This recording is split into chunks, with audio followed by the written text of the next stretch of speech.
Hello everyone, আজকে তোমাদের সাথে শেয়ার করব আমরা 1 জানুয়ারিটা কিভাবে কাটিয়েছিলাম আর কিভাবেই ওই দিনটা শুরু করেছিলাম। তো সকাল সকাল রেডি হয়ে আমরা বেরিয়ে পড়েছিলাম মায়ের কাছে পুজো দেওয়ার জন্য।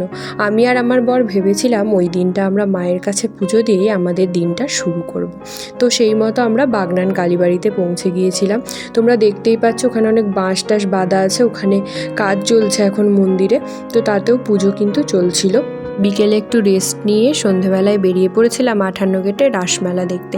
প্যান্ডেলটা কিন্তু দারুণ সুন্দরভাবে সাজানো হয়েছিল, তোমাদের একটু ঘুরিয়ে দেখিয়েও দিলাম যে কতটা সুন্দরভাবে সাজানো।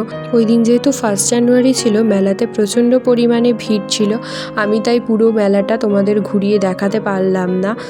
তোমরা কে কে 58 গেটে রাসমেলা দেখতে গিয়েছিলে একটু কমেন্ট করে জানিও। আজকের ভিডিও এতটা পর্যন্তই, দেখা হবে পরের একটা ভিডিওতে। সবাই ভালো থেকো, সুস্থ থেকো, বাই।